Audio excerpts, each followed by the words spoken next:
Assalamualaikum warahmatullahi wabarakatuh.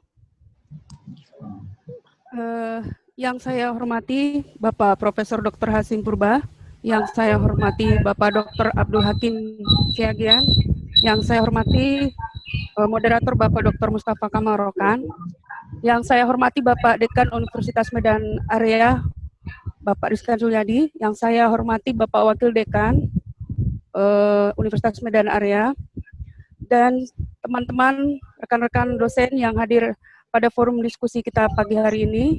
Puji syukur alhamdulillah kita bisa berkumpul di sini dalam rangka webinar mengenai perlindungan anak di masa pandemi COVID-19. Dalam rangka mengefisiensi waktu, saya akan memaparkan sedikit bagaimana perlindungan anak yang bisa kita lihat melalui slide paparan berikut ini.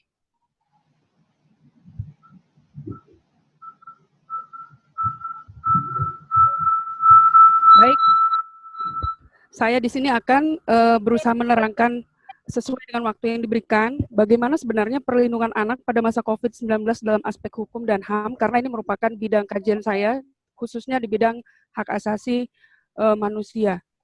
Perlu Bapak Ibu ketahui, sebenarnya masalah anak ini berkaitan sekali dengan masalah hak asasi manusia, karena kita tahu bahwa hak asasi manusia itu pada dasarnya adalah hak yang paling inheren, yang paling melekat pada diri manusia, yang tidak boleh dibedakan dalam konteksnya sebagai rasnya, agamanya, bangsanya, maupun jenis kelaminnya. Dan ini sudah diatur di dalam Undang-Undang Nomor 39 Tahun 1999 tentang hak asasi manusia. Bapak Ibu sekalian perlu memahami sifat daripada hak asasi manusia itu sebenarnya antara lain adalah inherent, artinya dia melekat pada dirinya sendiri. Kemudian dia sifatnya universal, berlaku bagi seluruh umat manusia. Juga sifatnya inalienable, tidak bisa diingkari sebagai hak yang dimiliki oleh semua umat manusia. Dan juga indivisible, dia tidak bisa dibagi. Juga interdependent, dia saling bergantung satu dengan yang lainnya, artinya kita semua saling membutuhkan. Bapak Ibu sekalian, ketika kita membicarakan perlindungan hukum, maka kita harus merujuk pada pasal 1 daripada Deklarasi Universal Hak Asasi Manusia. Di mana di sini dalam pasal 1 dikatakan bahwa semua manusia dilahirkan merdeka dan setara dalam martabat dan hak-hak mereka, dan mereka dikaruniai dengan akal serta nurani dan harus saling bergaul dalam semangat persaudaraan. Nah, ini sudah diatur di dalam pasal 1 dari Deklarasi Universal Hak Asasi Manusia. Kemudian juga kita lihat di dalam pasal 28B ayat 2, dikatakan bahwa setiap anak berhak atas kelangsungan hidup, tumbuh dan berkembang, serta hak atas perlindungan dari kekerasan dan diskriminasi. Sampai di sini saya ingin mengecek dulu apakah layar sudah kelihatan di sini Bapak Ibu? Dari moderator mungkin sudah kelihatan layarnya ya? Sudah. Sudah ya, baik, oke. Kemudian Bapak Ibu, ketika kita berbicara mengenai hak anak, satu yang harus kita pedomani bahwa anak itu juga merupakan masalah yang tidak lepas dari hak asasi manusia. Jadi anak itu juga adalah bagian daripada persoalan HAM yang tidak boleh hak-haknya dirampas dan tidak boleh diserahkan secara sukarela. Banyak sekali instrumen hukum yang menjelaskan mengenai hak asasi manusia. Antara lain yang pertama adalah Deklarasi Universal Hak Asasi Manusia, kemudian juga Konvensi tentang Hak Anak, kemudian yang ketiga adalah Konvensi Jenewa 1949 tentang perlindungan terhadap korban perang. Kemudian yang keempat adalah konvensi daripada International Labour Organization, yaitu konvensi yang mengatur tentang buruh, di mana di situ ada bagiannya yang menjelaskan tentang larangan-larangan terhadap bentuk-bentuk pekerjaan terburuk bagi anak. Nah, Bapak Ibu sekalian, ketika kita lihat di dalam konvensi ILO tahun 1998 nomor 182, di situ dikatakan bahwa terdapat beberapa bentuk pekerjaan terburuk bagi anak. Antara lain yang pertama adalah segala bentuk perbudakan dan praktek sejenisnya seperti perdagangan anak, penjualan anak, kerja ijon, dan penghambaan serta kerja paksa. Kemudian juga adanya pemanfaatan atau penawaran anak untuk produksi pornografi, dan ini sudah banyak terjadi saat ini. Kita bisa melihat sekarang anak-anak menjadi objek daripada pornografi. Kemudian juga pemanfaatan, penyediaan atau penawaran anak untuk kegiatan terlarang, juga dalam hal obat-obatan, dan juga pekerjaan bagi anak-anak yang sifatnya membahayakan daripada anak-anak itu sendiri. Nah, apabila kita kaitkan sekarang dengan masalah COVID-19, jelas ini sangat penting masalah anak ini. Mengapa? Karena kita tahu bahwasanya virus COVID atau katakan COVID-19 ini adalah virus yang pertama kali menyebar di kota Wuhan, di mana pada saat itu telah dideteksi hampir 100.000 orang dinyatakan positif terjangkit coronavirus. Nah, menurut data yang masuk hari ini, per 17 Mei tahun 2020, jumlah data yang meninggal dunia sekitar 302.000 orang, dan jumlah kasus yang masuk ke WHO ada sekitar 4.425.825, sementara di negara kita sendiri jumlah kasus orang yang positif mengidap COVID-19 ada sekitar 17.000 dan orang yang meninggal ada sekitar 1.089. Saya kira ini merupakan fenomena yang begitu luar biasa yang menjadi perhatian bagi kita bersama juga khususnya terkait dengan anak.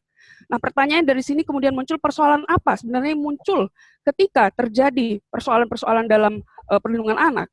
Pertama, Bapak Ibu sekalian yang perlu diperhatikan, apabila COVID-19 ini terjadi, akan terjadi gangguan kesehatan jiwa pada anak-anak. Mengapa? Karena setiap hari mereka berinteraksi dengan perangkat teknologi.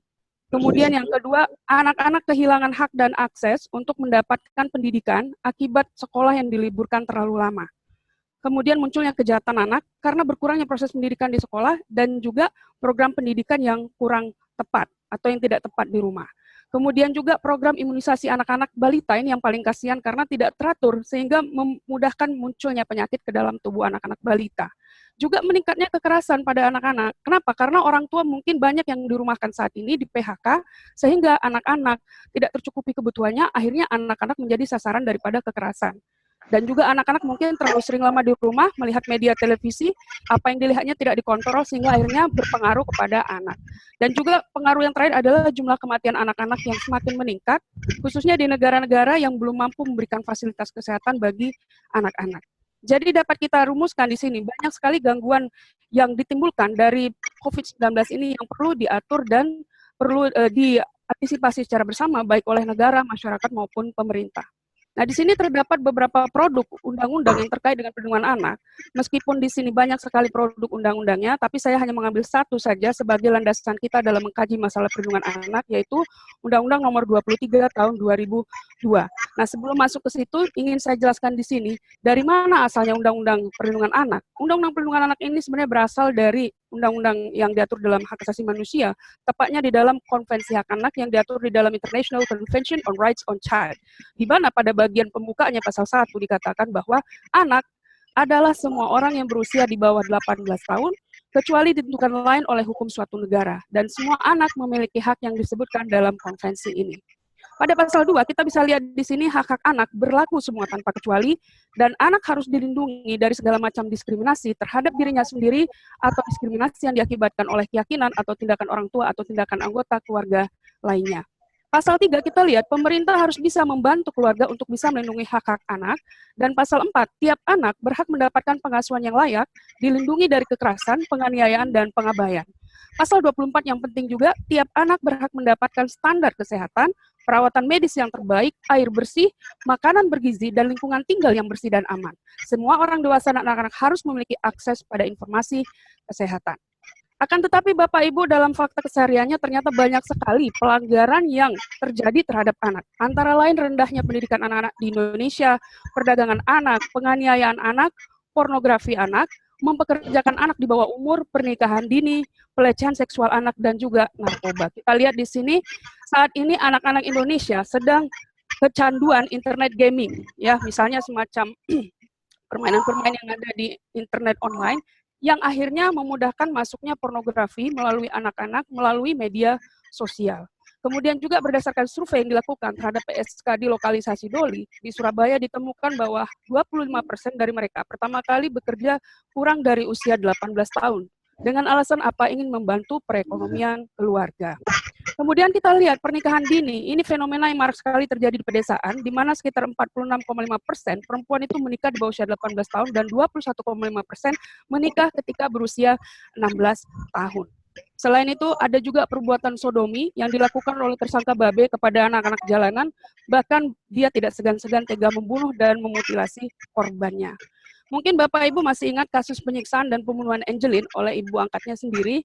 Ini juga harus menjadi perhatian bagi kita bersama bagaimana hak seorang anak direnggut begitu saja oleh ibu angkatnya sendiri. Dan juga kasus yang terakhir yang kita lihat di media, adanya pembunuhan balita berusia 6 tahun di Jakarta oleh anak remaja 15 tahun akibat terlalu banyak menonton film horor. Dan yang saya kira yang paling berat bagi anak adalah ketika anak dijadikan objek untuk melakukan tindakan-tindakan yang radikal. Seperti kita lihat pengeboman di Mapolrestabes Surabaya, di mana anak-anak dari keluarga ini dimanfaatkan sebagai objek untuk melakukan serangan ledakan bom di Mapolresta Surabaya. Nah, terkait dengan masalah tersebut, sebenarnya di mana peran dan fungsi negara terhadap perlindungan hak-hak anak di Indonesia? Perlu kita ketahui bahwasanya tadi sebagaimana saya katakan, ini sudah diatur di dalam Undang-Undang Nomor 23 Tahun 2002 yang menjadi payung hukum daripada Undang-Undang Perlindungan Anak. Dalam pasal 1 sudah dijelaskan, anak itu adalah orang yang berusia 18 tahun termasuk anak yang masih berada di dalam kandungan. Kemudian yang kedua, Pasal 2 dikatakan perlindungan anak adalah segala kegiatan untuk menjamin dan melindungi anak dan hak-haknya agar dapat hidup, tumbuh, berkembang, dan berpartisipasi secara optimal sesuai dengan harkat martabat kemanusiaannya. Kita lihat nanti di sini banyak sekali beberapa pasal yang mengatur tentang anak, antara lain misalnya pasal 9, setiap anak berhak memperoleh pendidikan dan pengajaran dalam rangka pengembangan pribadinya dan tingkat kecerdasannya sesuai dengan minat dan bakatnya. Di dalam pasal 12 dikatakan bahwa hak anak adalah bagian dari hak asasi manusia yang wajib dijamin, dilindungi, dan dipenuhi oleh orang tua, keluarga, masyarakat, negara, pemerintah, dan juga pemerintah daerah. Berarti bisa kita garis bawahi sebenarnya masalah anak ini adalah kepedulian dari semua pihak, baik pada level atas di negara maupun level bawah pada masyarakat, juga level pemerintah daerah, gubernur, bupati, semuanya harus turun tangan terhadap masalah anak ini.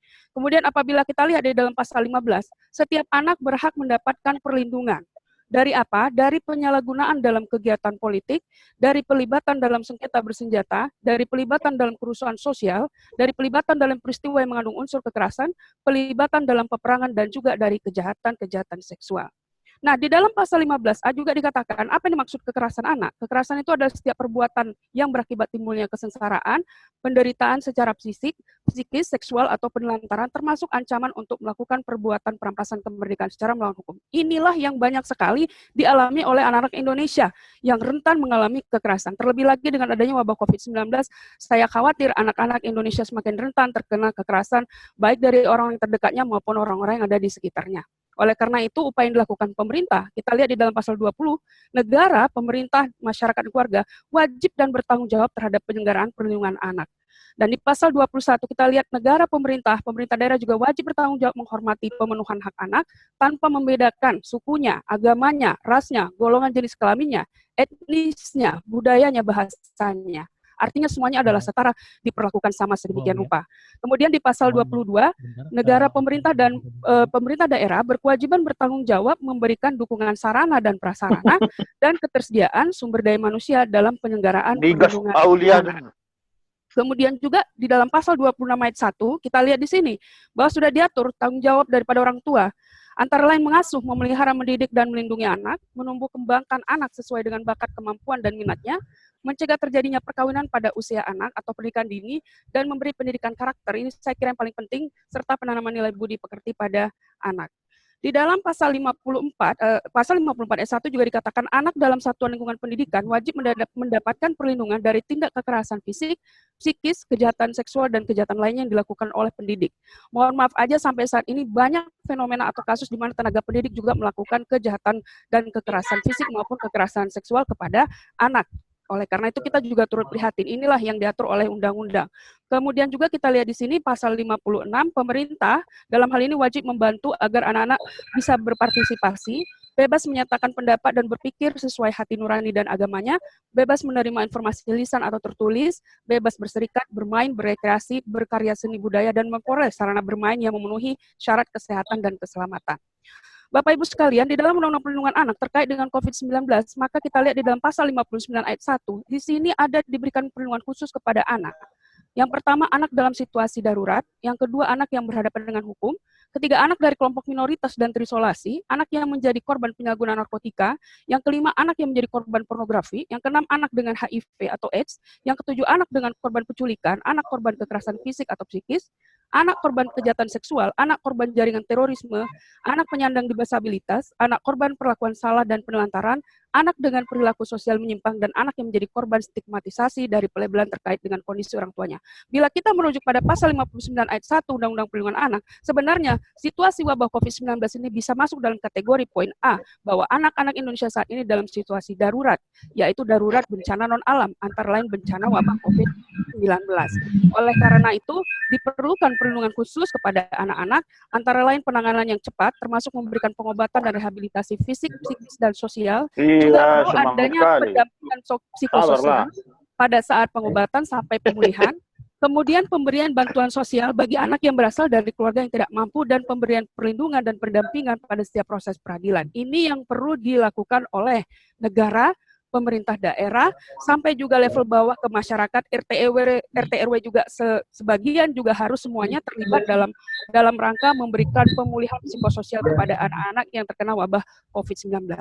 Nah, sebagai penutup, saya di sini berikan pasal 60, bahwa anak dalam situasi darurat, sebagaimana yang disebutkan dalam pasal 59 ayat 2 itu adalah anak yang menjadi pengungsi, anak korban kerusuhan, anak dengan korban bencana alam. Bisa katakan juga di sini anak dengan korban bencana non-alam, seperti wabah COVID-19 yang kita rasakan saat ini bersama.